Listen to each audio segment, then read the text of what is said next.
Presley's only daughter, Lisa Marie, died in 2023. She left behind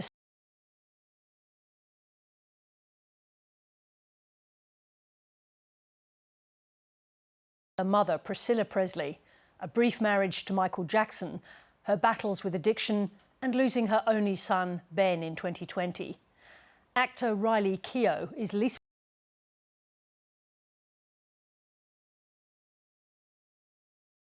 After Lisa Marie died. I spoke with Riley Keough in New York. Riley Keough, welcome to 7:30. Thank you. Thanks for having me. There's a beautiful, poignant expression in the book that you use about your mother. You say she was the princess of America and didn't want to be. How was she convinced? How did she convince herself that her life story deserved to be told? I don't know if she did. I think that she just felt like a desire to connect with people and share her life experiences because she'd been through so much. And I think she kind of thought, you know, what's the point of going through all of these things like, you know, addiction and loss and, you know, very human things, falling in love and having children if you can't share your story and, you know, help other people feel less alone in the world. So I think it was more about human connection and helping people, I think, was her motive. That human connection is obviously the story of her life, but you wrote the book in part by listening to tapes of her speaking about her life. She describes her childhood at Graceland, and she describes the place upstairs where she had her room and Elvis had his room as a sanctuary. But what was Lisa Marie's childhood like there? It was incredibly wild and free, and I think she felt very connected and loved. It was her favorite place in the world, and she had a lot of power there, and she was like a little princess who was allowed to do whatever she wanted. And I think that she was a little bit of a tyrant, so it's kind of funny to read, you know, those chapters, or I find them to be funny anyways. Her adoration of her father is one of the strongest themes in the book. How would you describe their relationship? I think that she was a daddy's girl, and she was, you know, she felt incredibly loved by him and protected by him and just adored him, and he adored her, and they had a really incredible bond. And in the way that she would talk, one of the greatest loves of her life, you know, was her father. And I think that because she shared that experience with, like, the world, I think it, like, maybe didn't leave room for her own grief and her own loss. So I think that was like a sort of a lifetime of her kind of, I guess, unpacking this thing that she held so tightly, which was her personal grieving experience. Well, my baby loved me. Well, I found a new place to dwell. Of course, you never met him. He's such a dominant figure, such a huge figure in really almost in the world's imagination. But what is he to you? He's just like my grandfather to me, and my mother's father, who passed away, and my relationship with him is very personal in that sense. Like anybody's, you know, who grew up kind of hearing about their grandfather would be. You know, it's like Elvis is kind of, if you're trying to notice it, it's kind of everywhere. Everywhere. Yeah. But as far as her playing his music, she didn't really play his music until later in her life. I think that it was very personal to her, and she wouldn't, you know, the first time I remember her turning on his music was in the car with my sisters, so I would have been, you know, in my early 20s,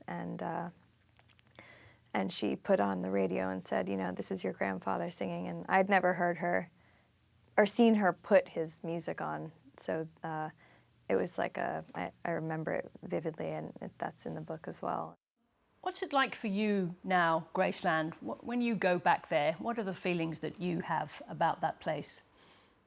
It's bittersweet. It's, you know, it used to be a place that was filled with kind of joy and fun, and our family would go for holidays and have dinners and stuff, and now it's difficult. My mother and my brother are both buried there.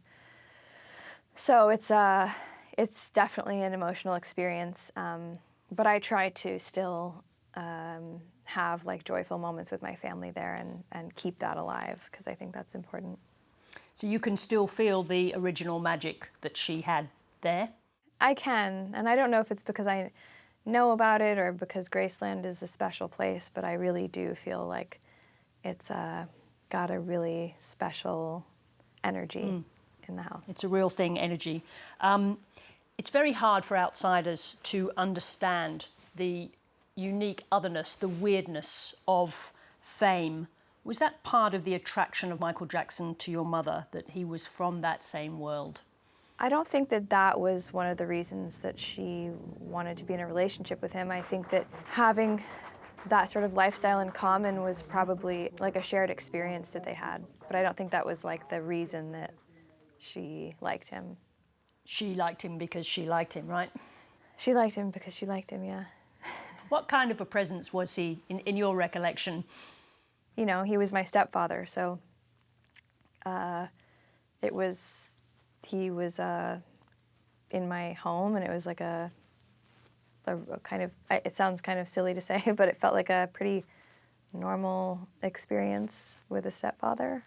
He was very kind to us, and they would have a lot of fun together, and there was a lot of laughter and silliness, and that's, you know, that was my experience. Your mother defended him against the allegations of child molestation. Did you and your brother ever talk about it?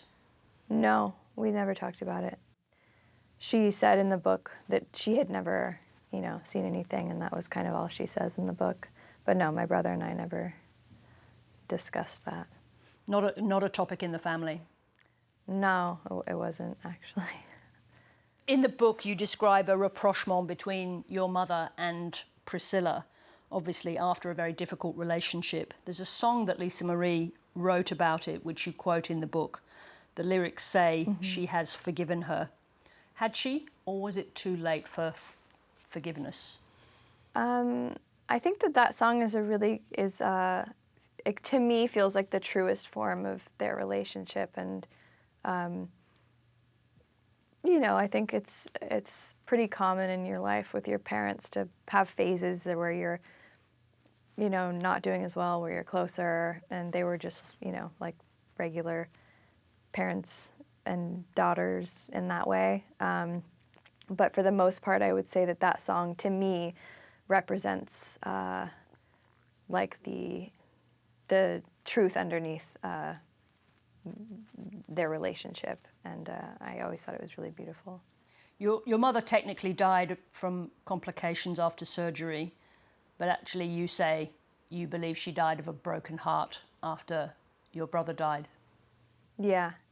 That was just, you know, how I felt. I felt that she wasn't able to really recover from losing him and being here without him.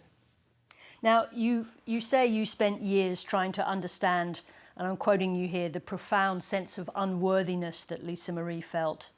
Do you understand it now? I think growing up with the attention on her that she had, and in the time she did with all of the tabloids and how intense that used to be up until, I don't know, maybe 10 years ago, I would imagine that contributed to her insecurity. You know, from as far back as I can remember, it was like she was on every magazine cover, and it was usually very negative, amongst other things, amongst losing a parent, you know, very young, not having real solid friendships. Like, I think there were a lot of reasons why she felt that way, and she was also incredibly strong and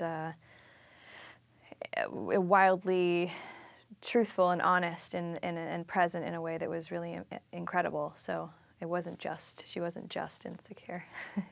I want to thank you, Riley Keough, for taking some time to talk to us about it and for giving us this beautiful portrait for all of us. Thank you. Thank you so much. And nice to spend a bit of Monday with Elvis Presley. That's the programme for this evening. Thank you.